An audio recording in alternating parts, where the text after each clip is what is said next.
wonderful session. And here, Sri Apabila Raman is one.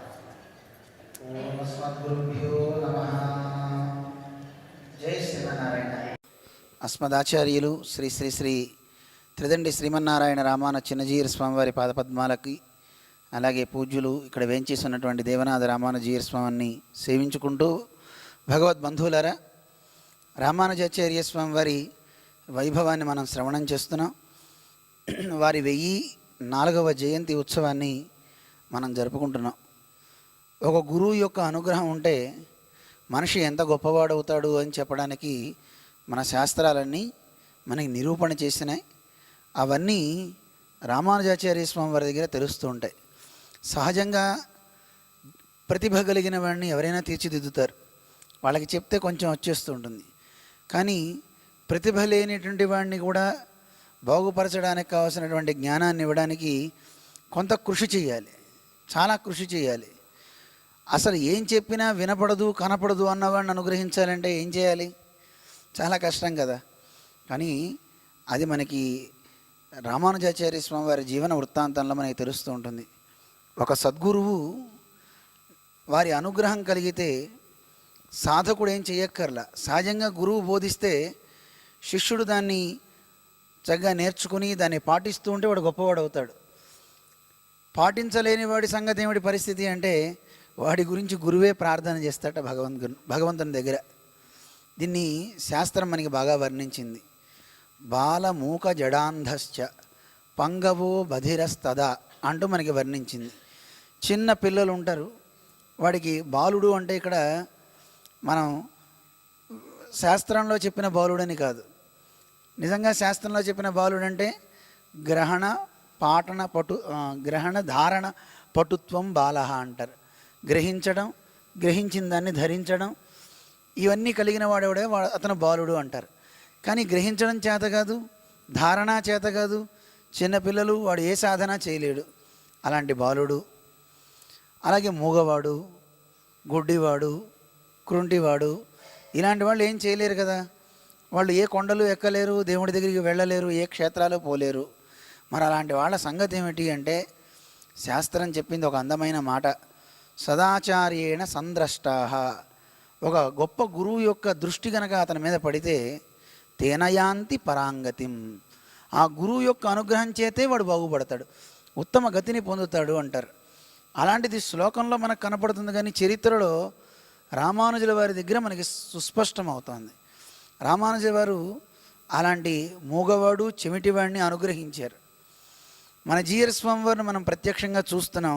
కళ్ళు లేని వాళ్ళ కోసం చక్కగా ఒక విద్యాలయం పెట్టి వాళ్ళ కాళ్ళ మీద వాళ్ళు బతికేలా చేయడమే కాకుండా ఆధ్యాత్మికంగా కూడా వాళ్ళు ఉన్నతిని పొందేలాగా స్వామి అనుగ్రహించారు. అలా రామానుజ పరంపరలో మనం ఎక్కువ చూడగలుగుతూ ఉంటాం.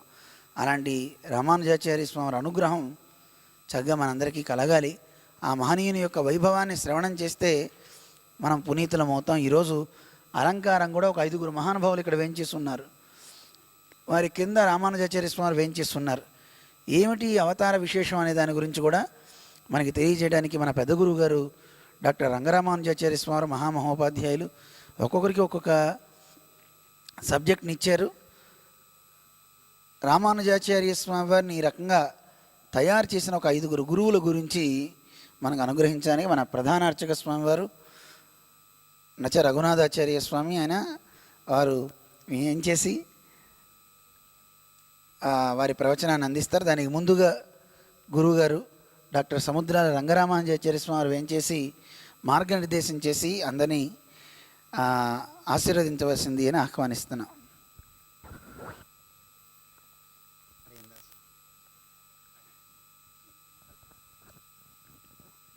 జై శ్రీమన్నారాయణ. ఎవడిని లేటుగా వస్తాడని అనుకో, ఎందుకంటే కొన్ని పద్ధతులు ఉంటాయి. గృహ తిరువారాధన మాకు చాలా ముఖ్యం, మా తండ్రి గారి నుంచి సంక్రమించింది. అది చేసుకొని ఆ తిరువారాధన చేసేటప్పుడు నేనే తడిహి చేసి ఆరోగ్యం పెట్టి తీర్థం పుచ్చుకొని అదే మహాప్రసాదంగా తీసుకుని కానీ బయటికి రాను. That is mandatory. అందులో కొంచెం అటు ఇటు అవుతుందన్న. సరే, ఇక్కడికి వచ్చి మరి 9:30 దాకా ఉండి అప్పుడు బరిగెడితే నేను అసలు సాపాటు ఇబ్బంది అయిపోయింది. ఇందులో పరుగులు పోవడానికి పావుగంట రావటానికి రాగంట చెప్పలేము. ఇటువంటి so many things are there. ఒక్క చిన్న విషయం మీకు ఇంట్రడ్యూస్ చేస్తా. ఎలాగూ కథాంశాలు మనవాడు చెబుతారు కనుక ఏదైనా ఒక దర్శన సిద్ధాంతాన్ని మనం స్వతంత్రంగా అంటే మన మనస్సుకు నచ్చిన విధంగా సమాజానికి అందించాలంటే దానికి ఒక స్ట్రాటజికల్ అప్రోచ్ కావాలి. అంటే ఫండమెంటల్గా కొన్ని అంశములను తీసుకొని సర్వప్రథమంగా వాటిని ప్రతిపాదించి వాటి ఆధారంగా ఒక పునాది వేసిన తర్వాత అది ఎన్ని అంతస్తులకు వేశాం, 2 స్టోరీడా ఏదో 10 స్టోరీడా లేదా మల్టీ పర్పస్ ఎక్కడో స్కై స్క్రాపరా, ఇవన్నీ చూసి దానికి పునాది గట్టిగా వేసుకుని పునాది మీద ఒక సిద్ధాంతాన్ని ఫార్మ్ చేసుకోవటం అనేది వివేకవంతులైనటువంటి ఆచార్యుల యొక్క లక్షణం. శంకర భగవత్పాదుల వారు తమ అద్వైత సిద్ధాంతాన్ని చెప్పదలుచుకున్నప్పుడు అద్వైతమే మేము చెప్పాలి కనుక ద్వైతం అనే దాని యొక్క వాసన కూడా ఎక్కడా రావడానికి వీల్లేదు కనుక ఏదైతే రెండుగా కనిపిస్తున్నదో అది ఒకటి యందు ఆరోపింపబడినది, దాన్ని అస్క్రైబ్ చేసా ఉంటాం. వాడు దొంగ కాని వాడిని వాడు దొంగ అంటాం, ఓ రాజు కాబట్టి వాడు రాజు అంటాం. ఇది అస్క్రైబ్ చేయడం, వాడి యందు లేని ధర్మాన్ని వారి యందు ఆరోపించడం. ఈ కనిపించే ప్రపంచమంతా కూడా ఒక్కడుగా ఉన్న పరమాత్మ యందు అధ్యాస చేయబడినది, అధ్యారోపితమైనది. అంటే ఎవరు అధ్యారోపణ చేశారు, వాడు అక్కడ ఉన్నాడా ఏమిటి ఇవన్నీ అని అవన్నీ మళ్ళీ పెడితే కొంచెం దర్శనంలో ఇబ్బందులు చికాకులు ఉంటాయి. వాడికి మన జోలికి వెళ్ళొద్దు. ఈ అధ్యాస అనేది ఏదైతే ఉందో అది అనాదిసిద్ధమైన అవిద్య వల్ల అజ్ఞానం వల్ల ఏర్పడుతుంది. అంటే అనాదిగా ఈ జీవుడు అనేవాడు ఎప్పుడు ఉన్నాడు అప్పుడే వాడితో పాటే వాడి జ్ఞానాజ్ఞానములు రెండు వాడిని అంటిపెట్టుకుని ఉన్నాయి. ఈ అజ్ఞానం అనేది వాసనారూపంగా అంటే ఒక జన్మలోంచి ఓ జన్మకి ఓ జన్మలోంచి ఇలా దృఢంగా ఉండటం వల్ల పరమాత్మ యందు ఈ లేని ప్రపంచాన్ని పట్టుకొచ్చి ఆరోపణం చేస్తాడు. చేసి ఇదే వాస్తవం అనుకుంటాడు. పరమాత్మ ఉన్నాడు అనుకుని పరమాత్మ యందు ఆరోపణ పరమాత్మ ఉంది ఇది ఉంది అనుకుంటే అది వేరే విషయం. అలా అనుకోడు. పరమాత్మ లేదు ఇదే ఉంది అనుకుంటాడు.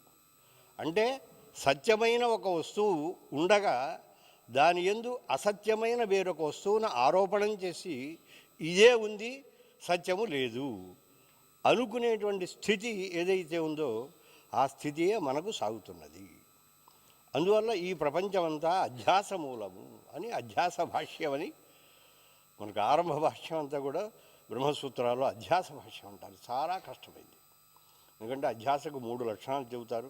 అతస్మిన్ తదధ్యారోప అంటూ 3 రకాల లక్షణాలు, ఆ 3 రకాలు సాగదీసి ఇంతంత పుస్తకాలు రాసి బ్రహ్మాండంగా ఒక సిద్ధాంతాన్ని ఎస్టాబ్లిష్ చేయడం కోసం అధ్యాస భాష్యము ఆధారంగా ఉంటుంది. ఆ అధ్యాస భాష్యం చదవకపోతే మూల గ్రంథం చదవాలి. మొట్టమొదటి అద్వైతం సేవించావు ఒక ఆయన అద్వైత సన్యాసి దగ్గర. ఆయన బొంబాయిలో ఎక్కడో ఉన్నాడు, మా కాలేజీకి వచ్చాడు. కానీ కదిపినప్పుడు శాస్త్రం చదువుకున్నాడు, భావజీ గ్రంథాలు చదివాడు. నాకు తెలిసిన తర్వాత కాస్త మనం అజ్జల్ గారు మనం కాస్త పర్యాలోచించేద్దామన్నారు. అలాగే చేద్దాం అనుకుని నేను మాతో పాటు ఒక ఆయన మానవప్రాడు శ్రీరాములు గారు మా కరస్పాండెంట్ గారు ఉంటారు. మేము ఒక 7 రోజులు సెలవు పెట్టేసిన అధ్యాస భాష్యం అంతా వారు చెబుతుంటే పర్యాలోచన చేశాను. చాలా అవసరం అన్నమాట. ఎందుకంటే ఏదైనా రామాను సిద్ధాంతం మనకు అర్థం కావాలంటే ఫండమెంటల్గా ఉండేటువంటి మౌలికమైన అంశం మనకు తెలిస్తే దాని మీద వారు బిల్డప్ చేసినటువంటి అంతా మనకు అర్థమవుతుంది. ఇది అర్థం కాకపోతే అదే అర్థమవుతుంది, అర్థం కాదు. అందులో శంకరుల యొక్క సిద్ధాంతం మనకు తెలియాలి అంటే అధ్యాస భాష్యము తప్పనిసరిగా తెలుసుకుని తీరవలేను. అది తెలియకపోతే మనకు పూర్వపక్షంగా వారు చెప్పినప్పుడు వీరు ఖండనం చేసే ప్రక్రియ కూడా ఏమిటంటే అంత తేలిగ్గా పేలవంగా చెప్పారు, రామానుజుల వారు ఇలా కత్తిరించి పారేశారే, తీసి పారేశారే, ఆ మాత్రం యుక్తి లేదా? ఓ మాట అంటారు, యుష్మదస్మత్ప్రత్యయ గోచరయోహో 2 ఉన్నాయి. ఈ ప్రపంచం బ్రహ్మం, అస్మత్ప్రత్యయ గోచరం బ్రహ్మం. నేను అనే ఆత్మగా తెలియబడేది బ్రహ్మం. నిజానికి నేను అనే శబ్దం దాన్ని చెప్పలేదు, కానీ తాత్కాలికంగా మనం దాన్ని తెలుసుకోవాలి కనుక తెలుసుకోవడం కోసం మార్గం శబ్దం తప్ప మరొకటి ఏం లేదు కనుక అహం అనే శబ్దం చేతనే ఆత్మరూపముగా బ్రహ్మం తెలుస్తుంటుంది. ఈ ప్రపంచమంతా ఆ అహం కంటే వేరైంది కనుక యుష్మత్ప్రత్యయ గోచరం అంటారు దీన్ని. అస్మత్ప్రత్యయ గోచరమైనటువంటి ఆత్మరూపమైన పరబ్రహ్మాన్ని యుష్మత్ నీవు అని ఎదురుగా కనిపించే ఆ జ్ఞానము చేత తెలియబడేటువంటి ప్రపంచాన్ని ఒకదాన్ని ఒకటి కలగాపులగం చేసి యుష్మత్తును అస్మత్తుగాను అస్మత్తును యుష్మత్తుగాను ఇతరేతరాధ్యాస అనాది అవిద్యా మూల. ఎప్పటి నుంచో అవిద్య పట్టుకోవడం వల్ల అజ్ఞానం వల్ల దీన్ని దానిగాను దాన్ని దీనిగాను అహంనేమో నువ్వు అంటాడు, నిన్నేమో అహం అంటాడు. ఇక్కడ ఆ చెప్పే దశలో నేను అని ఆత్మగా చెప్పబడేది కూడా అది యుష్మత్ప్రత్యయ గోచరం అంటారు శంకర భగవత్పాదులు. అది నిజంగా ఆత్మ లేదయ్యా, అది కూడా కల్పితమే, ఉన్నది ఒకటే బ్రహ్మము. ఆ బ్రహ్మమందు జీవుడు అనే ఒక తత్వం కల్పింపబడింది, ప్రపంచం అనే తత్వం కల్పింపబడింది. ఈ రెండు అక్కడ ఆరోపించారు. అందువల్ల ప్రపంచం ఎలాగైతే నీవు నీవు నీవు అనే జ్ఞానంలో గోచరిస్తుందో నేను కూడా నిజముగా నీవు అనే జ్ఞానంలోనే గోచరించాలి. కానీ అజ్ఞానం చేత నేను నేను నేను అనుకున్నా అస్మత్ప్రత్యయ గోచరంగా ఆత్మని చెబుతున్నాం, కానీ నిజానికి అది కాదు. ఆత్మ అనేది పరమాత్మ కనుక అది యుష్మత్ప్రత్యయ గోచరము కాదు, నువ్వు అని చెప్పలేము, నేను అని చెప్పలేము. ఇది ఫండమెంటల్గా వారి భాష్య ఆరంభంలో అధ్యాస భాష్యంలో చెప్పినటువంటి ప్రక్రియ.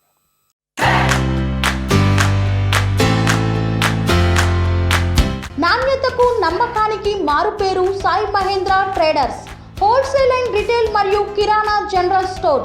మా వద్ద అన్ని రకాల నిత్యావసర సరుకులు సరసమైన ధరలకే లభించును. స్వచ్ఛమైన నాణ్యమైన బియ్యంతో పాటు అన్ని వస్తువులు హోల్సేల్ మరియు రిటైల్ ధరలకు అందుబాటులో కలవు. అనువైన ధరలలో నాణ్యమైన వస్తువుల కొరకు సంప్రదించండి. Sai Mahendra traders, wholesale and retail మరియు కిరాణా జనరల్ స్టోర్. మా address Nagaram to Keesara main road near Rampally X road. Contact number 9247575485 మరియు 6300322583. ఇలాగే రామానుజాచార్య స్వామి వారు తమ సిద్ధాంతాన్ని తాము చెప్పాలనుకున్నప్పుడు కొన్ని ఫండమెంటల్గా కొన్ని విషయాలు ఇచ్చారు. ఆరంభంలో వారు చేసింది ఏమిటంటే ఈ సృష్టిలో ఉండేటువంటి ఏ వస్తువు ఉన్నా ఆ వస్తువును బోధించేటువంటి పదములైనా వేదంలో ఉండేటువంటి శబ్దములైనా అన్నీ పరమాత్మనే బోధిస్తాయి. గుర్తుపెట్టుకోండి, రామానుజాచార్యులు వారు చాలా ఫండమెంటల్గా చెప్పినటువంటి సిద్ధాంతం. ఈ సిద్ధాంతాన్ని అర్థం చేసుకోకపోతే ఉపనిషత్తుల్లో ఉండే అహం బ్రహ్మాస్మి, తత్వమసి, నేహనానాస్తి కించన ఇటువంటివి ఏమీ అర్థం కావు. ఏ వాక్యాలు కూడా మహావాక్యములు అంటారు వాటిని. తత్వమసి, అహం బ్రహ్మాస్మి, ప్రజ్ఞానం బ్రహ్మ, ఇటువంటివి కొన్ని 5 వాక్యాలు మహావాక్యములు అంటారు. అది అద్వైతానికి బీజభూతములైనటువంటివి. ఆ వాక్యాలు అర్థం చేసుకోవాలంటే శంకర భగవత్పాదుల యొక్క ధోరణి తెలుసుకుంటేనే అవి అర్థమవుతాయి వారికి. మనం రామానుజుల యొక్క ఫండమెంటల్ థియరీ అర్థం చేసుకుంటేనే, ప్రాథమికంగా ఉండే అది అర్థం చేసుకుంటేనే అసలు తత్వమసి అంటే అర్థం ఏమిటి అనేది తెలుస్తుంది, లేకపోతే తెలియదు. అందువల్ల ఏం చేశారు వారు? మొట్టమొదటిగా ఏం చేశారు? ఏ శబ్దమైనా తీసుకో, అది పరమాత్మనే బోధిస్తుంది. చెట్టు అంటే అర్థం ఏంటి? పరమాత్మే. మరి మేము లోకంలో అలా అనుకోవటం లేదు కదండి. ఆ చెట్టు బాగా పూసింది, ఆ చెట్టు బాగా కాసింది, ఆ చెట్టుకు బ్రహ్మాండమైన కొమ్మలు ఉన్నాయి, అబ్బో ఎంత పెద్ద చెట్టు అంటున్నాం. చెట్టు అంటే మా కళ్ళ ముందు ఆకులతోటి కొమ్మలతోటి కాండంతో కూడిన పదార్థం కనిపిస్తోంది తప్ప ఆ భగవంతుడు అనేవాడు, దైవం అనేది ఏం కనపడటం లేదే. చెట్టు అంటే దైవము అనేవాడికి తెలియటం లేదే లోకంలో. అలా తెలుసునా? మనకేమీ తెలియదు. ఆవిడ వస్తుందంటే ఆవిడే వస్తుంది. ఆవిడ లోపల ఎవరో ఉన్నారు పరమాత్మ అని అర్థం ఎక్కడా ఉండదు లోకంలో. లోక వ్యవహారంలో మనకి ఏమీ కనిపించదు. ఎలాగా? లోకంలో అందరూనేమో ఇది చెట్టు అంటే చెట్టు అంటున్నారు, కొండ అంటే కొండ అంటున్నారు, బండ అంటే బండ అంటున్నారు. మీరేమో ఏ శబ్దమైనా పరమాత్మనే బోధిస్తుంది అని మీరు అంటున్నారు. ఎలా మేము అర్థం చేసుకోవాలి అంటే, నాయన మీరు లోకంలో ఉన్నారు కనుక లోక జీవనంలో ఈ శబ్దాలకు అర్థాలు ఇలాగే ఉంటాయి. కాస్త మీరు తాత్వికమైన ఆలోచన చేసి వేదాంతంలోకి కనుక వెళ్ళినట్టయితే, ఉపనిషత్తులు వాటిని పర్యాలోచన చేసినట్టయితే ప్రతి శబ్దానికి పరమాత్మయే అర్థమని మీకే తెలుస్తుంది ఎక్కడికి వెళ్ళినప్పుడు, వేదాంతంలోకి వెళ్ళినప్పుడు. అందువల్ల లోకపు స్థాయిలో ఉండేటువంటి అవగాహన రీతులు వేరు, శాస్త్ర ప్రక్రియలో ఒక వేదాంత భావంలోకి వెళ్ళినప్పుడు ఉండేటువంటి అవగాహన రీతులు వేరు. ఆళ్వార్లకి ఏ వస్తువు చూసినా నారాయణుగానే కనిపించారు. ఆ పక్షి చూస్తే భగవద్విరహంతో ఉన్నటువంటిది, భగవద్ అంతరంగ భావన కలిగినది. చెట్టు చూసినా, పుట్ట చూసినా, ఒక అడవి చూసినా, నెమలి చూసినా, ఏం చూసినా అంతా సర్వం విష్ణుమయం అని మన భాగవతంలో చెప్పినట్టుగా అంతా భగవన్మయముగా వారికి తోచింది. ఆ తోచడమే దాన్ని హయ్యెస్ట్ రియలైజేషన్ అంటాం, సర్వోత్తమమైనటువంటి అవగాహన రీతి. ఆ అవగాహన రీతి ప్రారంభ దశలో ఉండదు, ప్రాథమిక దశలో వస్తే ఏది అదే. సంభవం అంటే సంభవమే. అందుకే భగవంతుడు ఎక్కడున్నాడు నేను ఎక్కడ చెప్పను, ఎక్కడని చెప్పను. ఇక్కడ ఉన్నాడు అక్కడ లేడని ఆయన అన్నీ ఆయన అయినప్పుడు ఏమంటే ఇక్కడ ఉన్నాడు ఇక్కడ లేడు అని చెప్పగలమా? ఇందుగలడు అందు లేడని సందేహములదు చక్రి సర్వోపగతుండు. అది ఫండమెంటల్గా వాడికి అర్థమైంది. అది తన యందు నిఖిల భూతములందు సమహితత్వమున బరగువాడు. పోతన గారు చాలా అందంగా రాశాడు. నేనైనా సరే, ఏ ప్రాణి తీసుకున్నా సరే, సమము హితము అయిన తత్వం ఒకటి ఉంది. ఏమిటది? పరమాత్మ తత్వం ఉన్నది అని తెలిసి ప్రవర్తించినటువంటి వాడు. ఇది చాలా గొప్పదైనటువంటి అవగాహన. అంటే అంతా పరమాత్మయే. ఏ శబ్దం తీసుకున్నా పరమాత్మ తప్ప మరొకటేమీ లేదు. మనకు పైకి కనిపిస్తున్నవి లోక వ్యవహారంలో ఇవన్నీ కూడా ఉన్నాయి, వాటిని తెలుసుకుంటున్నాము. మనకున్న అవగాహనలో లోపం వల్ల ఒక శబ్దానికి ఉండేటువంటి అర్థాన్ని సంకోచపరిచి దానిని ఒకదాన్ని పరిమితం చేసి అర్థం చేసుకుంటున్నాం తప్ప, దానికి ఉన్న పరిమితులు కనుక తీసేస్తే చెట్టు అంటే ఎవరు? పరమాత్మయే. పుట్ట అంటే ఎవరు? పరమాత్మయే. కొండ అంటే ఎవరు? పరమాత్మయే. ఈ లోకంలో ఉండే శబ్దాలకి ఇది అనుకున్నప్పుడు వేదంలో ఉన్న శబ్దాలకు అర్థాలు వేరే చెప్పేది. ఇంద్రుడు అంటే ఎవరు? పరమాత్మ. వరుణుడు అంటే ఎవరు? పరమాత్మ. ఇంకోటి ఎవడో పర్జన్యుడు అంటే ఎవడు? పరమాత్మ. అక్కడ ఉండేటువంటి దేవతానామములైన ఏ శబ్దమైనా సరే పరమాత్మనే బోధిస్తుంది అనేది ఒక ఫండమెంటల్ సిద్ధాంతంగా వారు తీసుకున్నారు. ఇది తీసుకునేటప్పటికి ఏమైపోయింది? ఈ తత్వంసి వాడి దగ్గర ఇబ్బంది కలగల వారి. కారణం తత్వం అంటే ఏమిటండి? పరమాత్మ. త్వం అంటే ఏమిటంటే పరమాత్మ. అహం బ్రహ్మాస్మి. అహం అంటే ఏమిటంటే పరమాత్మ. బ్రహ్మ అంటే ఏమిటి? పరమాత్మే. ఇంకా వారికి ఏం ఇబ్బంది ఏముంది? అందుకని ఈ శబ్దానికి అర్థం ఎలా వస్తుంది అని మలాగులాలు పడిపోయి దానికి ఏదో ఉండేటువంటి ప్రక్రియలు మార్చేసి ఏవేవో అపమార్గాలు తొక్కవలసినటువంటి అగత్యం వారికి రామానుజాచార్యుల వారికి పట్టల. తత్వమసి అంటే అనాయాసంగా చెప్పారు. తత్వం ఏంటంటే పరమాత్మేనండి. త్వం అంటే ఏమిటండి? పరమాత్మేనండి. అదేమిటి అలా అంటారండి? త్వం అంటే ఎదురుకుండా కుర్రాన్ని చూసి వాళ్ళ నాన్న అంటున్నాడు, ఒరే తత్వమసి శ్వేతకేతో, ఆ పరమాత్మ నువ్వేరా అని వాడి కుర్రాన్ని చెబుతున్నాడు శ్వేతకేతుని. అంటే త్వం అంటే పరమాత్మ అంటారు ఏమిటండి? అంటే నాయన శ్వేతకేతు అనే వేషం శరీరాన్ని ధరించిన ఒక జీవుడు, ఆ జీవుడు లోపల వాడి హృదయం లోపల, ఆ హృదయం ఉండదు జీవుడికి, ఇంకా హృదయం ఉండదు అనుకోండి, ఆ లోపల అణురూపంగా ఉండే వాడి లోపల కూడా తాను అధిష్ఠించి ఉండి ఆ జీవుణ్ణి వాడి శరీరాన్ని నియమిస్తూ ఉండేవాడు ఎవడో ఆయన పరమాత్మ. అందువల్ల శ్వేతకేతు అంటే ఎవరు? పరమాత్మే. ఆ రూపంలో కనిపిస్తున్నాడు, శరీరంలో కనిపిస్తున్నాడు. ఆ శరీరంలో ఉన్న జీవుడు, జీవుడు లోపల ఉన్న పరమాత్మ. ఈ రకంగా తత్ అంటే ఎవరండి? పరమాత్మ. సకల జగత్ కారణమైన పరమాత్మ తత్తు. త్వం అంటే ఏమిటి? శ్వేతకేతు అనే వేషం వేసుకుని శరీరంలో ఉన్నటువంటి పరమాత్మ. ఇంకా అర్థం చెప్పినప్పుడు ఇంకేమి ఇబ్బంది ఏముంది? ఇంకా ఏమీ వారికి నల్లేరు బండి మీద ప్రయాణంలాగా నల్లేళ్ల మీద నడిచి వెళ్ళినట్టుగా, బండి నడిచినట్టుగా అది అప్రయత్నంగా సాగింది. అందువల్ల ఏదైనా ఒక సిద్ధాంతాన్ని చేసుకునేటప్పుడు ఒక మౌలికమైనటువంటి సిద్ధాంతాన్ని తీసుకోవాలి. అంటే ఇప్పుడు రామానుజుల వారి సిద్ధాంతంలో సర్వప్రథమమైన సిద్ధాంతం ఏమిటి? సృష్టిలో ఉన్న ఏ వస్తువును బోధించే శబ్దమైనా, వేదమందుండే ఏ దేవతను, ఏ వస్తువును బోధించే శబ్దమైనా పరమాత్మ అనేదే చిట్ట చివరి అర్థముగా గుర్తించండి. మిగతా అర్థాలు మీరు ఏం తీసుకున్నా మీ వ్యవహారం కోసం మీకున్న అవగాహనలో ఉండే లోటును బట్టి మీరు తెలుసుకుంటున్నారు తప్ప నిజానికి అది వాస్తవార్థము కాదు. దీనిని మధ్వాచార్యుల వారు కూడా తీసుకున్నారు. మధ్వాచార్యుల వారు, రామానుజుల వారు ఈ సిద్ధాంతాన్ని ఆ మధ్య అక్కడెక్కడో చర్చ వచ్చింది. చర్చ వచ్చినప్పుడు ఒక ఆయన మా సిద్ధాంతాలు సొంతం అంటూ ప్రారంభించాడు. ఆయన ప్రారంభిస్తే, ఏమండి మీరు అలా అంటారు, మధ్వ సిద్ధాంతంలో సర్వేషాం శబ్దానాం పరమాత్మ పర్యంత వాచకత్వం అని మీరు చెబుతున్నారు కదా, ఏ శబ్దమైనా పరమాత్మనే బోధిస్తుందని మరి మధ్వాచార్యుల వారు తమ భాషలో రాశారు కదా, ఇది ఎవరిదంటారు ఈ సిద్ధాంతం? రామానుజుల వారు చెప్పింది. అంతకుముందు ఎవరూ చెప్పలేదు, యామునుడు కూడా చెప్పలేదు. యామునుడు తాడు సిద్ధిత్రయం కూడా ఎక్కడ ఈ మాటలు మనకు కనిపించవు. ఆళ్వారు అంటూ ఉంది. ఆళ్వారు యొక్క సూక్తుల్లో సూచనగా ఈ విషయం ఉన్నది. ఎందుకంటే ఆ సర్వము పరమాత్మను వారు దర్శించారు కనుక మీరు ఏ వస్తువుని తీసుకున్నా ఆ వస్తువులో పరమాత్మ ఉన్నాడు. అందువల్ల ఏ వస్తువు బోధకమైన శబ్దం తీసుకున్నా పరమాత్మ వాచకమే. అది వాళ్ళకి అవగాహనలోకి వచ్చింది.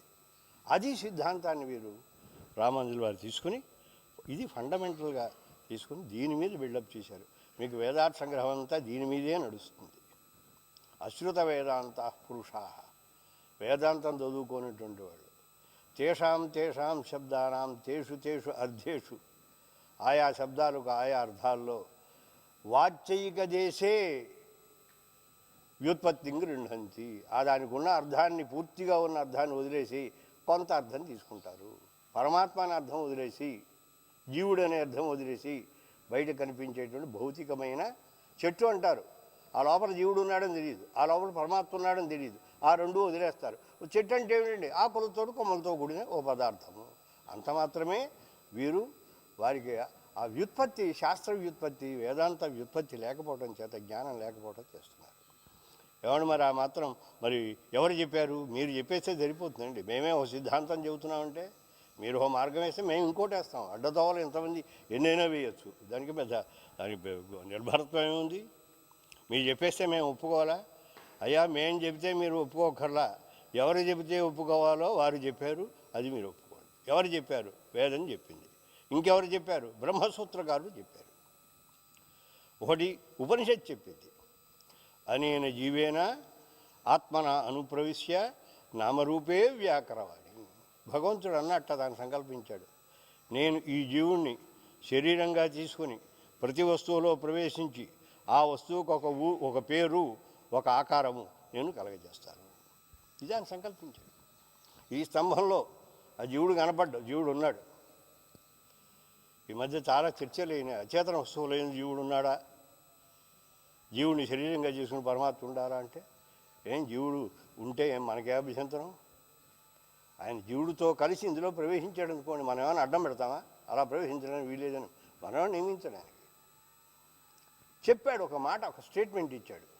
అనేన జీవేన ఆత్మన అనుప్రవిశ్య, ఈ జీవుణ్ణి ద్వారంగా చేసుకుని వీడిని శరీరంగా తీసుకుని వీడితో పాటు నేను ప్రతి వస్తువులోనూ ప్రవేశిస్తా. వారు చెప్పారు అక్కడ లోష్టం, కాష్టం, ఇంకా లత, గుల్మం, మనుష్యుడు, దేవతడు, రాక్షసుడు, యక్షుడు, ఒక పెద్ద లిస్టు ఇచ్చేశారు. అన్నింటిలోనూ అంతే.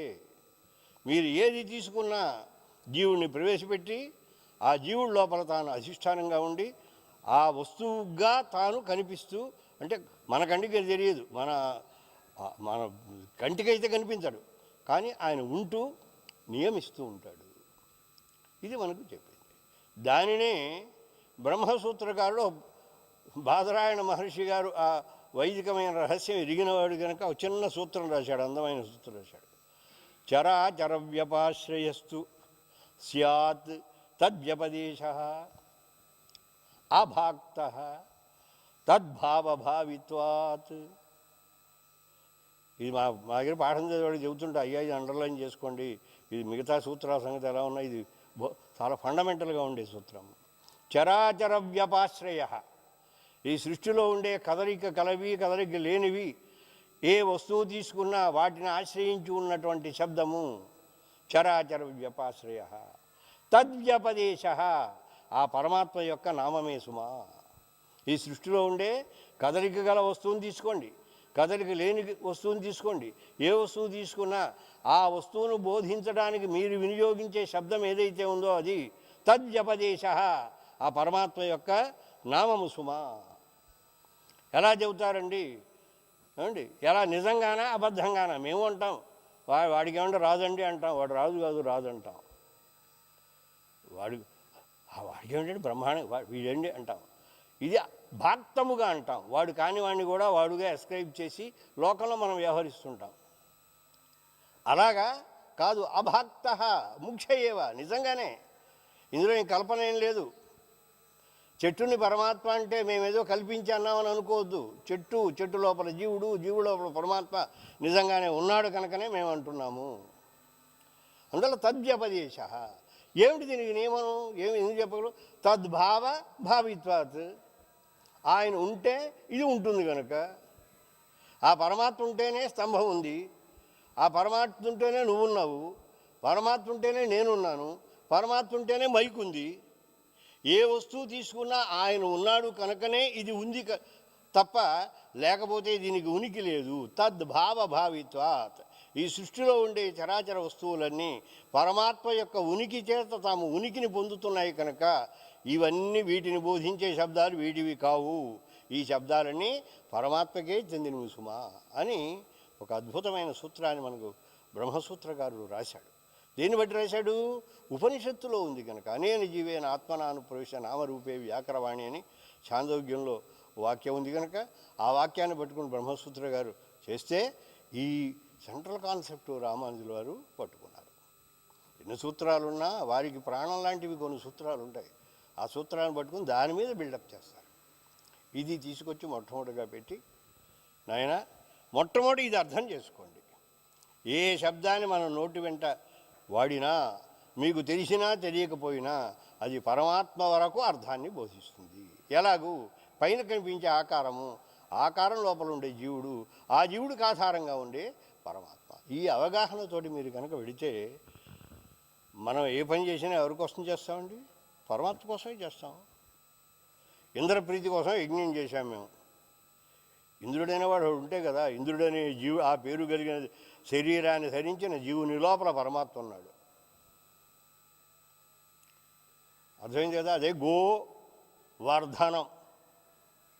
గో అంటే శబ్దమునకు అర్థమును వర్ధనం చేశాడు, పెంచాడు ఆయన.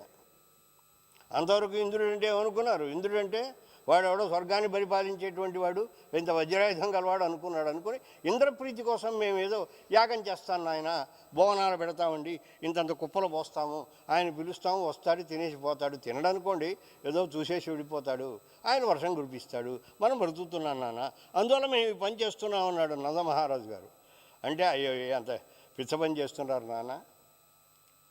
ఇంద్రుడు ఇస్తాడా? ఏమివ్వడు. దీనికంతటికి నియామకుడైన వాడు ఒకడు ఉన్నాడు. ఆ నియామకుడైన వాడు ఆయనే ఇస్తాడు. ఆయన సత్వరజ సమస్తులనే 3 గుణములను ఏర్పాటు చేసి ఆ గుణముల యొక్క ప్రకోపం వల్ల ఈ సృష్టి అంతా నడిచేటట్టుగా ఈ కాలంలో ఎండ రావాలి, ఈ కాలంలో వాన రావాలి, ఈ కాలంలో చలి వేయాలి అని ఒక వ్యవస్థ చేశాడు. ఆ వ్యవస్థ చేసిన పెద్ద మనిషి ఎవడో ఉన్నాడు.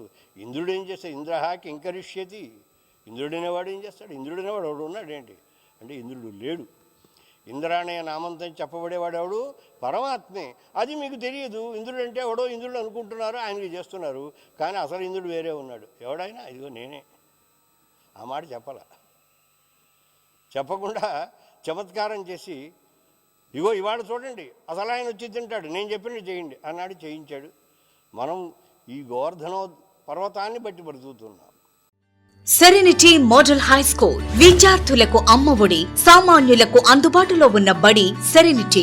మేడ్చల్ జిల్లాలో మేటిగా నిలిచి సాటిలేని ఫలితాలను సాధిస్తున్న నంబర్ 1 స్కూల్ సెరెనిటీ. మా ప్రత్యేకతలు: ప్రతి విద్యార్థి పట్ల వ్యక్తిగత శ్రద్ధ, activity based learning and digital classrooms, computer lab, 100% ఫలితాలు, sports and cultural activities, yoga, abacus మరియు Vedic maths education. Please visit Serenity Model High School, Nagaram. Admissions are in progress. Call 04027146899 and 04027148699. ఇక్కడ మన ఆవులు అవి హాయిగా మేస్తున్నాయి. అక్కడ ఉండేటువంటి అడవిలో అక్కడ ఉండే కాష్టాన్ని మనం ఇంటికి ఉపయోగించుకుంటున్నాం. ఈ గడ్డి మనకు ఉపయోగిస్తుంది. అక్కడి నుంచి వచ్చేటువంటి కళిందగిరి, గోవర్ధన పక్కనే ఉంది కళిందగిరి నుంచి వచ్చే కాళింది యమున అనేది. ఆ కాళింది దాని యొక్క జలాలతో హాయిగా బ్రతుకుతున్నాం. అందువల్ల కంటికి కనిపిస్తున్నటువంటి ఈ నది, ఈ కొండ, ఇవన్నీ వదిలేసేసి ఎవడో అంటారేమిటి, ఇవాళ ఆ గోవర్ధనానికి మీరు పూజ చేయండి, మీ కోరికలను తీరుతాయన్నారు. కుర్రకుంటే ఎలా చెబుతున్నాడు, ఇంద్రుడికి వదిలేసి కొండకి చేయమంటాడేమిటి, ఈ కొండ ఏమైనా ఇస్తుందా అనుకున్నారు. సరే కుర్రాడు చెప్పాడు కదా, బాలాదం యుక్తియుక్తం వచో గ్రాహ్యం, యుక్తియుక్తంగా ఉంటే మాట తీసుకోవాలి. బాలాదం సుభాషితం, కుర్రకుంకు కదా అని మంచి మాట చెప్పడం ఏం లేదు కదా, వాడు చెప్పచ్చు.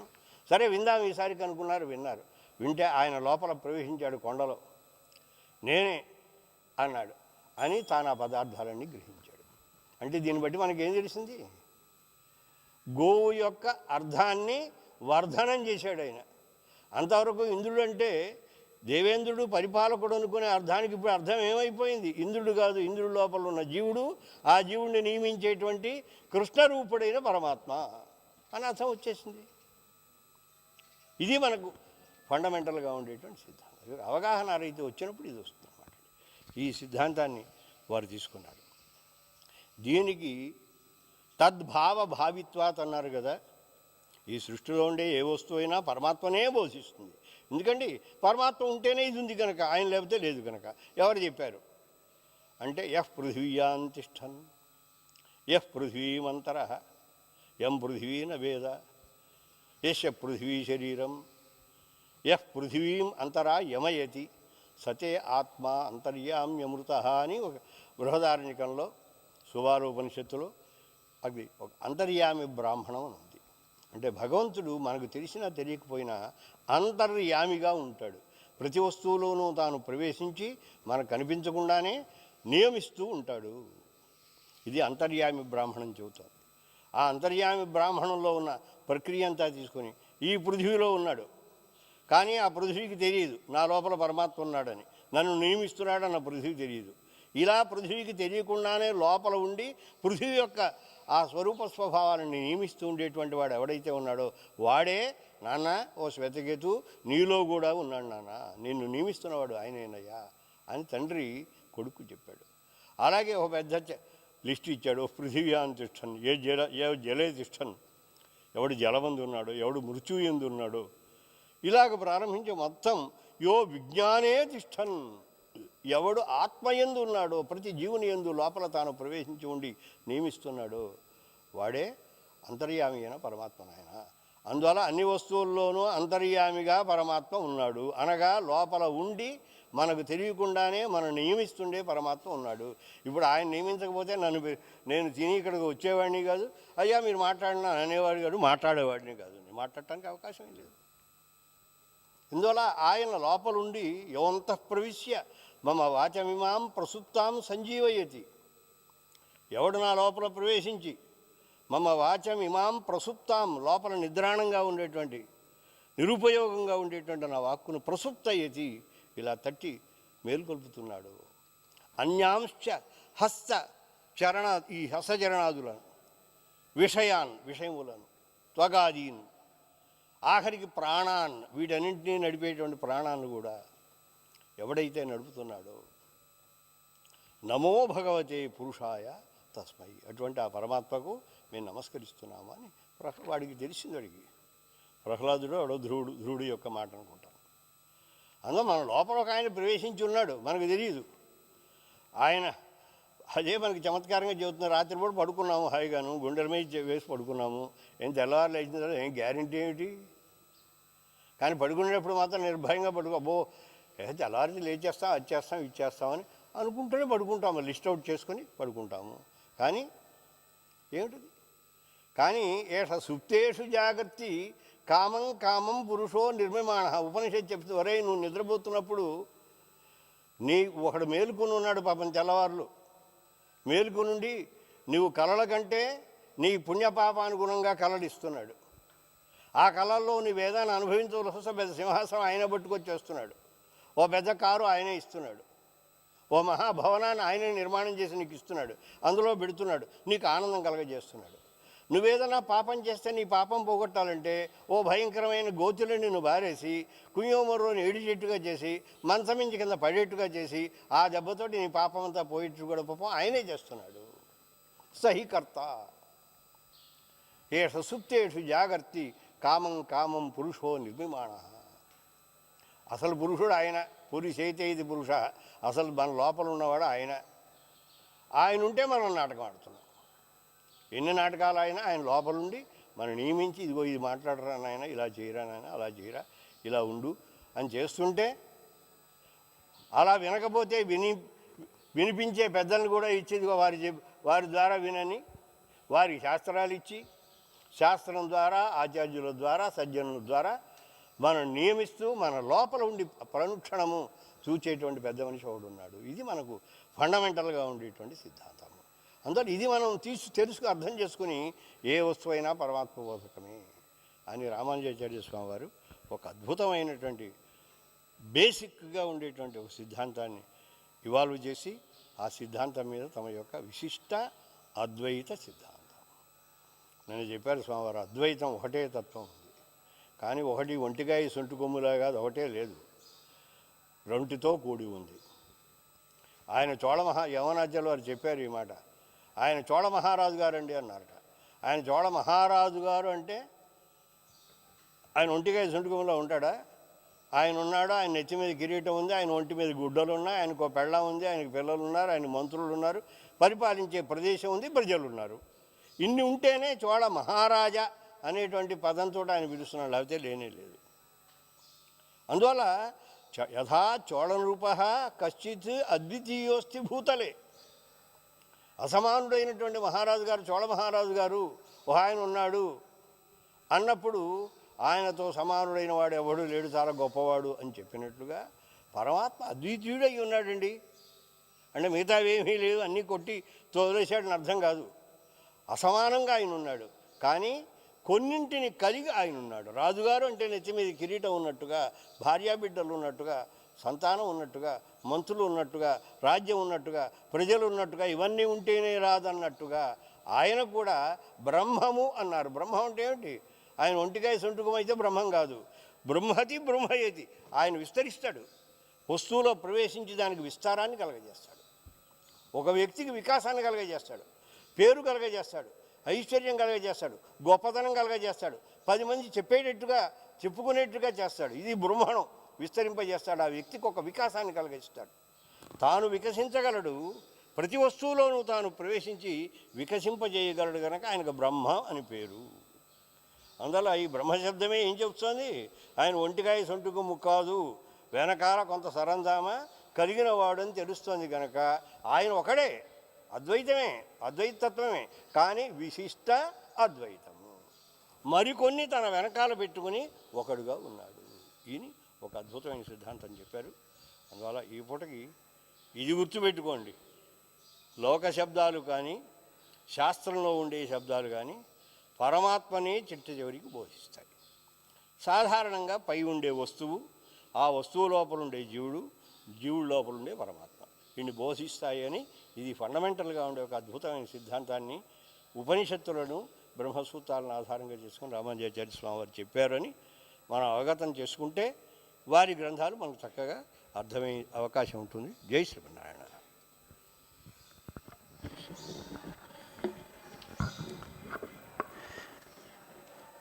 Jai Sriman Narayana.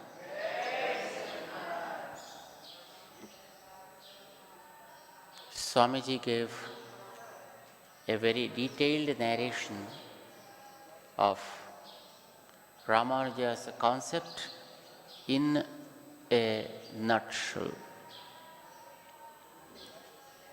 How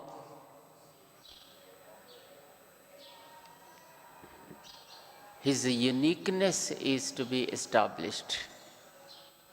That is what he explained to us in detail.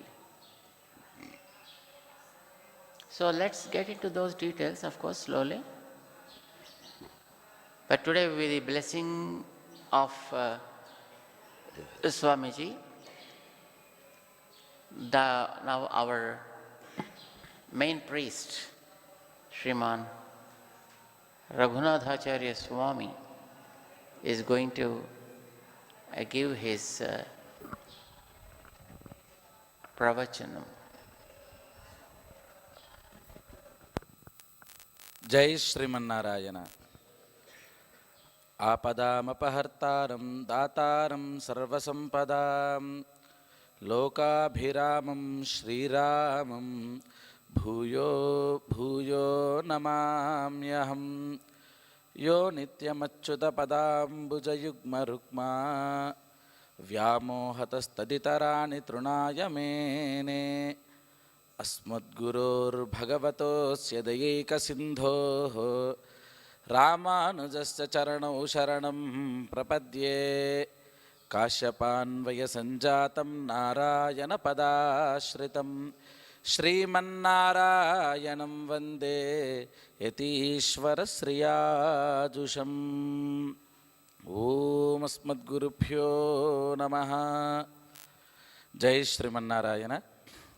Shri Shri Shri Tridandi చిన్న శ్రీమన్నారాయణ రామానుజ జీయర్ స్వామి వారి శ్రీచరణములకు దాసోహాలు సమర్పిస్తూ శ్రీ శ్రీ శ్రీ త్రిదండి అహోబిల రామానుజ జీయర్ స్వామి వారిని, శ్రీ శ్రీ శ్రీ త్రిదండి దేవనాథ రామానుజ జీయర్ స్వామి వారిని సేవిస్తూ మా అందరికీ చక్కటి జ్ఞానధారను అనుగ్రహిస్తూ ఉన్నటువంటి ఉభయ వేదాంత పండితులు, ప్రవర్తకులు, మహామహోపాధ్యాయ డాక్టర్ శ్రీ రంగరామానుజాచార్య స్వామి వారిని శతకోటి ప్రణామములతో సేవిస్తూ శ్రీమాన్ కృష్ణమాచార్య స్వామి వారిని అనుగ్రహించమని ప్రార్థిస్తూ రామానుజ వైభవాన్ని స్మరించుకునేటువంటి ప్రయత్నం చేద్దాం.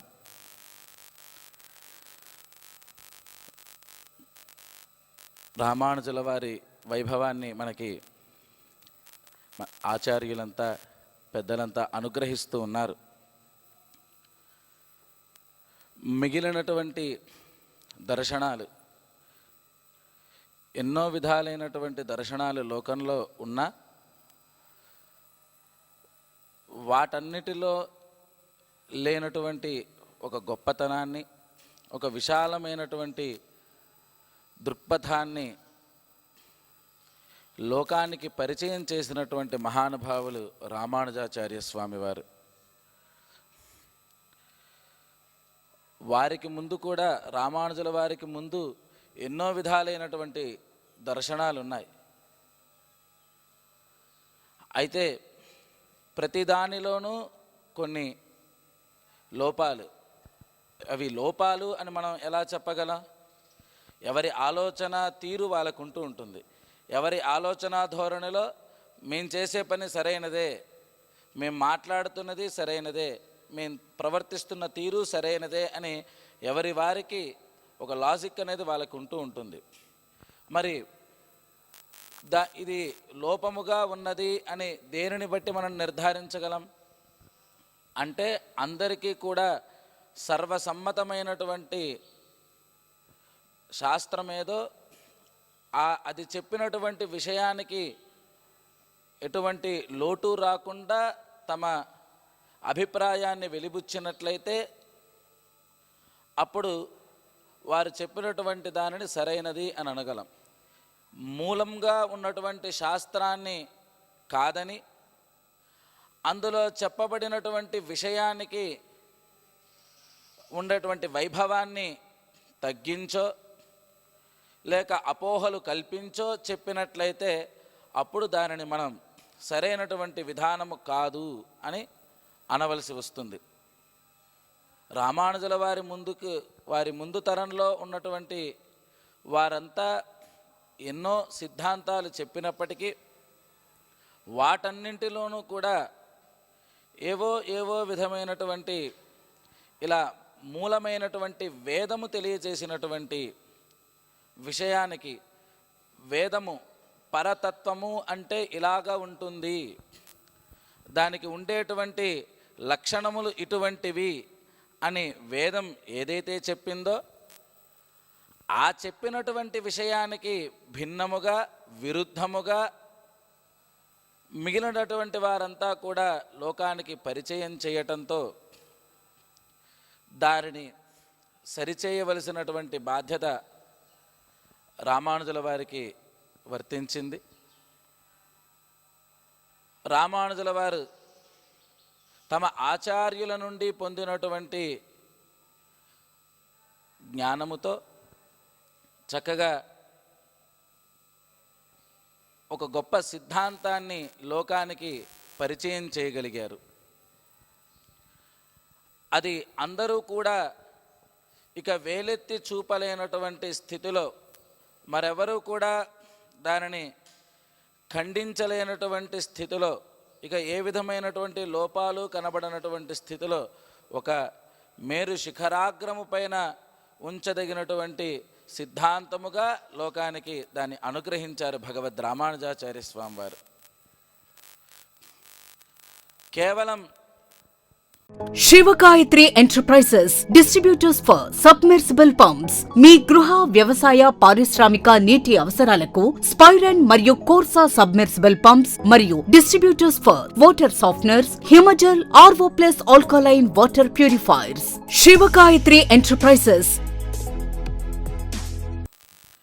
ఏదో ఉపన్యాసాలు చెప్పో లేకపోతే ఒక శాస్త్రం రాసి అమ్మయ్య ఇంతవరకు నా బాధ్యత అయిపోయింది, ఇక నేను చేయవలసినటువంటి పని పూర్తి చేశాను అని మరలా తమ దారిన తాము చూసుకున్నటువంటి వారు కాదు.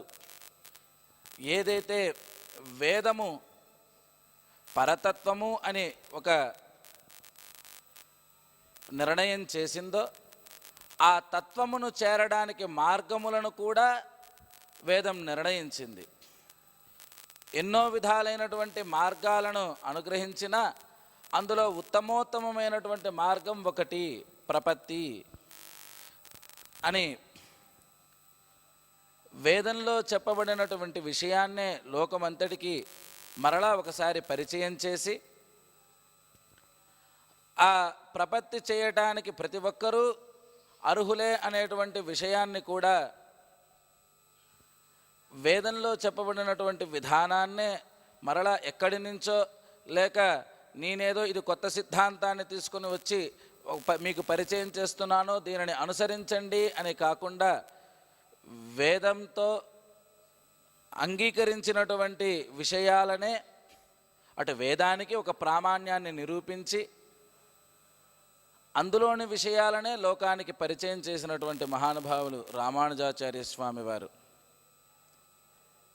మరి ఒక విషయాన్ని విశ్వసించాలి అన్నా, ఒక విషయం గురించి గట్టిగా ప్రతిపాదించగలగాలి, అది ఎందరూ అది సరైనది, మిగిలినటువంటి వారందరికంటే లేదా వారందరూ దానిని ఖండిస్తూ ఉన్నా ఇది సరైనదే అని అందరినీ అంగీకరింపజేయగలగాలి అంటే దానికి ఒక దృఢ నిర్భరత అవసరం, ఒక గొప్ప వ్యక్తిత్వం అవసరం. ఈ వ్యక్తిత్వం ఎదుటివారిని అందరినీ కూడా ఏదో నొప్పించి బలవంతంగా వారి చేత అంగీకరింపచేయటం కాదు, ప్రతి ఒక్కరిని కూడా ఆలోచింపచేసి అంగీకరింపచేసేట్లుగా ఉండగలగాలి. అది రామానుజుల వారి వ్యక్తిత్వం. ఇది మరి ఎలా కలిగింది అంటే ఒక మహానుభావుల యొక్క 5 మహానుభావుల యొక్క సాంగత్యమే, వారి అనుగ్రహమే రామానుజుల వారి యొక్క ఇటువంటి ఒక గొప్ప వ్యక్తిత్వానికి కారణము అని మనం అనుకోవచ్చు. ఆచార్యవాన్ పురుషో వేద అని ఎవరైతే సరైనటువంటి ఆచార్యులను కలిగి ఉంటారో వారే భగవంతుడిని గురించి తెలుసుకోగలరు. ఎందుకంటే ఆచార్య శబ్దాన్ని తగిలించుకున్నటువంటి వారు లోకంలో ఎందరో ఉండవచ్చు, కానీ సద్గతిని చూపగలిగినటువంటి వారెవరో వారే సదాచార్యులు. వారిని ఆశ్రయించినప్పుడే మన జీవితం అనేటువంటి నావ చక్కగా ప్రయాణం చేయగలుగుతూ ఉంటుంది, అవతలి తీరాన్ని చేరగలుగుతుంది. మనం ఎవరిని పడితే వారిని ఆశ్రయించినట్లయితే ఆ నావ మరలా ఆ సాగరంలోనే మునిగిపోవలసి వస్తుంటుంది. సదాచార్యులను ఆశ్రయించినప్పుడే మన జీవితం అనేటువంటిది తరిస్తూ ఉంటుంది. అలాంటి ఆచార్యులను పొందడం కోసం తపిస్తూ ఉన్నటువంటి సమయంలో రామానుజుల వారికి భాగవత సాంగత్యములాగా చక్కగా కాంచీపూర్ణులతో ఒక సాంగత్యం ఏర్పడింది. వారు అంతకుముందే యాదవ ప్రకాశుల వారి వద్ద తత్వ విద్యను అభ్యసిస్తూ ఉన్నా ఆ విద్యాభ్యాసం అనేటువంటిది వారి ఆలోచన తీరుకి గురువుగారు చెప్పేటువంటి విద్యకు రెండిటికి భిన్నత కనబడుతూ ఉండటంతో ఎప్పటికీ ఆ వైవిధ్యాలు కొనసాగుతూనే ఉన్నాయి. కొంతకాలానికి ఆ విద్యను ఇక అక్కడ వారి దగ్గర విద్యాభ్యాసాన్ని ఆపుకొని రామానుజుల వారు కాంచీపురునుల యొక్క సేవలో వారి సాంగత్యంతో శ్రీ వరదరాజస్వామిని సేవిస్తూ ఉన్నటువంటి సందర్భంలో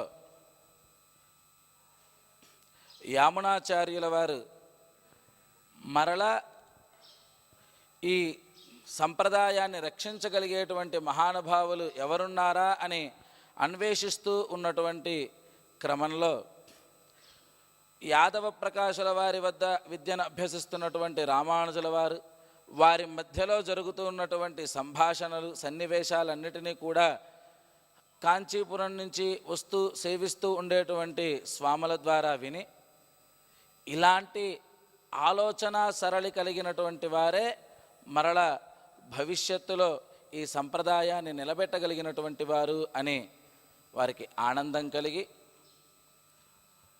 వారిని ఎలాగైనా సరే ఈ శ్రీరంగ క్షేత్రానికి తీసుకుని రండి అని ముందుగా పెరియనంబి వారిని కంచీపురానికి పంపించారు. అయితే వారు ముందుగానే ఆలోచించారు, శరీరం క్షీణిస్తూ ఉంది, ఏదో ఒకనాటికి ఇది పడిపోవలసిందే, మరి ఆ సమయానికి రామానుజుల వారికి ఈ విద్యనంతటినీ కూడా అందించకపోతే ఎట్లాగా అని వారు చింతించి ఒక 5 మహానుభావులకి తాము రామానుజుల వారికి చెప్పదలిచినటువంటి విషయాలన్నిటినీ కూడా ఆ 5 అనుగ్రహించారు. ఒక్కరికో చెబితే సరిపోయేది కదా, మళ్ళీ 5 దగ్గరికి వెళ్ళి మళ్ళీ వీరు 5 దగ్గర ఆశ్రయించాల్సినటువంటి అవసరం ఏముంది? ఒక్కరికో చెప్పి వారి ద్వారా చక్కగా ఆ రామానుజుల వారికి విద్యను అనుగ్రహించవచ్చు కదా అని అనిపిస్తూ ఉంటుంది. అయితే ఒక రాజుగారు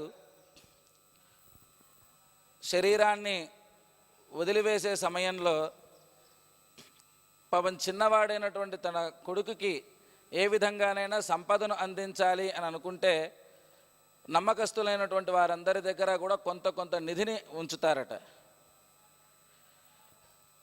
ఒక్కడి దగ్గరే ఉంచవచ్చు కదా అంటే లోభం చేతనో లేకపోతే మరొక కారణాల చేతనో ఒక్కడో ఇవ్వకపోతే మిగిలిన వాటినైనా ఇతను పొందగలిగేటువంటి అవకాశం ఉంటుంది కదా. ఈ పిల్లవాడు పొంది తిరిగి తన రాజ్యాన్ని తాను సంపాదించుకోగలడు కదా.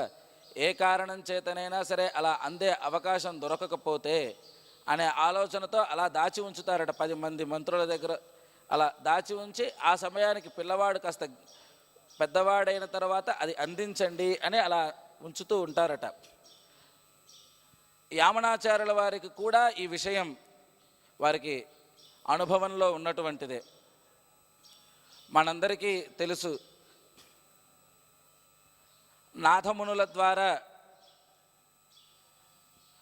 నాథమునుల వారు యామనాచార్య స్వామి వారికి 2 యోగములను అనుగ్రహించాలి 2 విద్యలను, భక్తి యోగము అనేటువంటి రెండిటిని అందించాలి అని వారు అనుకున్నారు.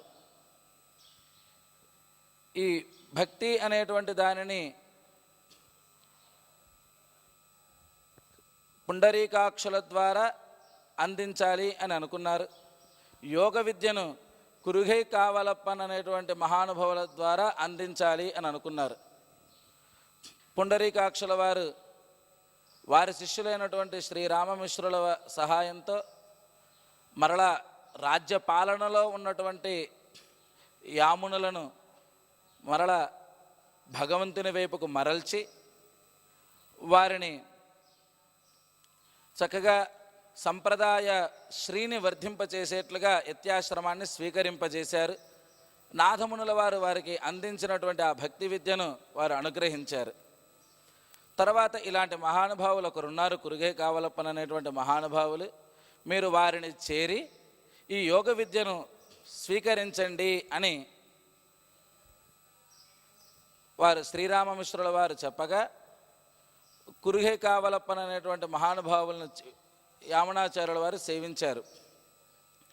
ఆ సమయంలో వారి ఇరువురి మధ్య సంభాషణలు పూర్తయిన తర్వాత, మీరు గురుపుష్యమి నాడు నేను ఈ శరీరాన్ని విడిచిపెట్టదలుచుకున్నాను యోగం ద్వారా, మీరు దానికి ముందు వచ్చినట్లయితే ఈ యోగమును మీకు అందించగలిగినటువంటి వాడిని అని వారు కురుగే కావలప్పన్ వారు యామునాచార్యుల వారిని సూచించారు.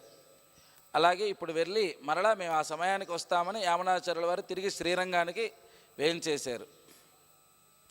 శ్రీరంగ క్షేత్రంలో రంగనాథ స్వామి సన్నిధిలో ఉత్సవం జరుగుతున్నటువంటి సమయంలో అక్కడ అరయ్యర్ స్వామివారు తిరుమంగయ్య ఆళ్వార్లను అనుగ్రహించినటువంటి ఒక ప్రబంధాన్ని అనుసంధిస్తూ అభినయం చేస్తూ, భక్తులైనటువంటి వారు ఉన్నట్లయితే నడుమినో నమర్ ఉల్లీర్ నాం ఉమక్కు అరియచ్చొన్నోం.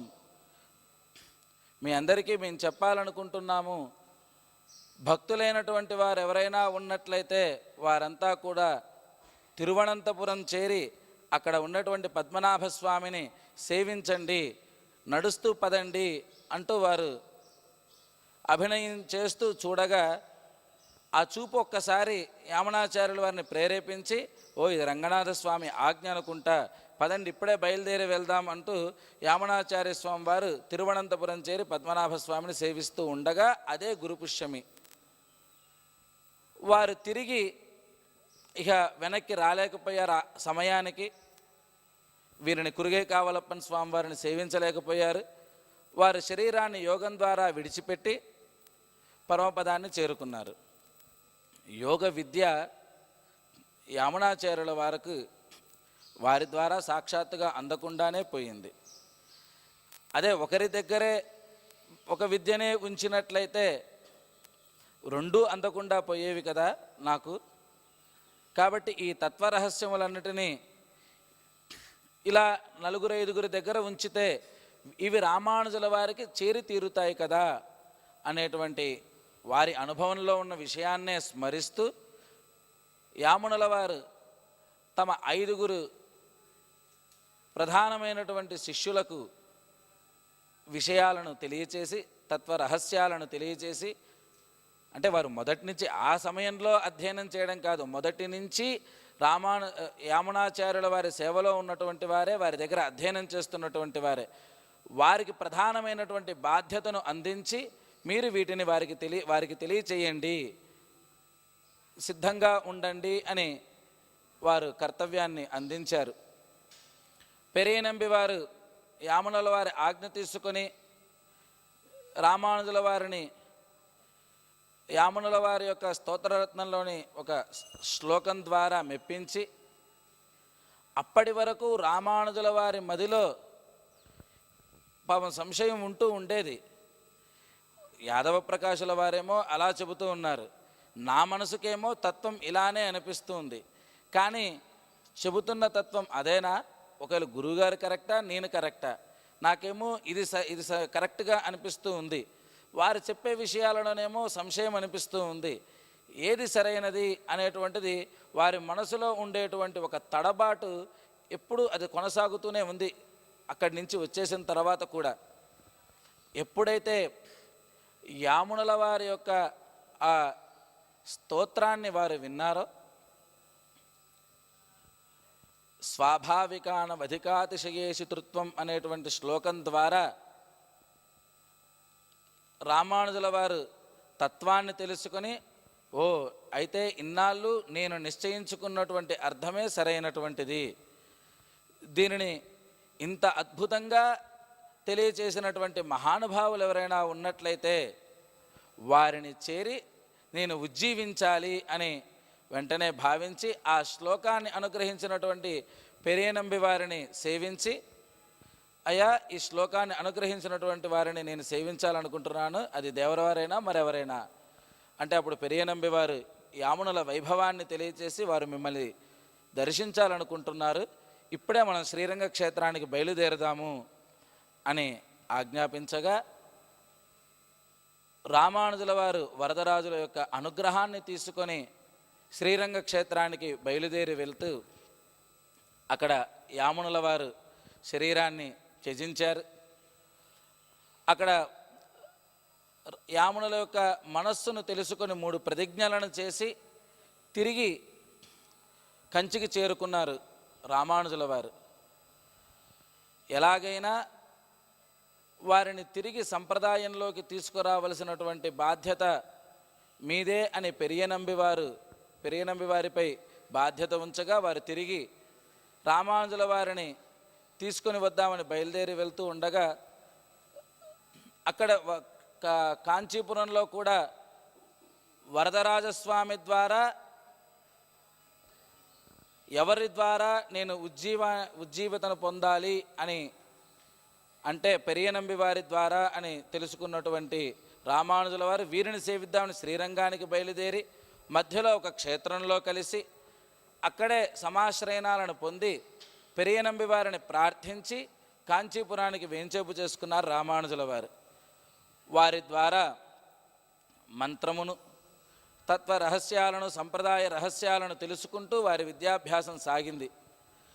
కొన్ని కారణాల మూలంగా అయితే కోపగించి కాకుండా అయ్యో ఈ విషయం ఇలా జరిగిందే, ఇలా జరగడం ద్వారా రామానుజుల వారి మనస్సు ఎంత బాధపడి ఉంటుందో కదా, ఇక నేను వారి ముఖం ఎలా చూడను అనేటువంటి ఒక చిన్న ఖిన్నత చేత మరలా వారు శ్రీరంగానికి చేరుకున్నారు.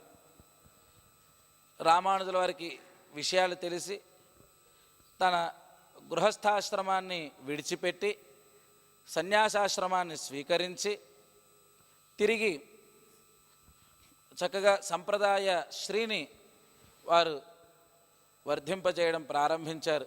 ఆ సమయంలోనే వారి వైభవాన్ని తెలుసుకుని కూరేషులు మొదలైనటువంటి మహానుభావులంతా వారిని చేరడం ప్రారంభించారు. వారిని తిరిగి తీసుకుని రావటం కోసం రంగనాథుని యొక్క ఆజ్ఞతో శ్రీరంగ క్షేత్రాన్ని నుంచి తిరువరంగ పెరుమాళ్ అరయర్ అనేటువంటి మహానుభావులు వరరంగాచార్య స్వామి వారు వరదరాజస్వామిని మెప్పించి శ్రీరంగ క్షేత్రానికి తీసుకొని వచ్చారు. అక్కడ నుండి ప్రారంభమైంది రామానుజుల వారి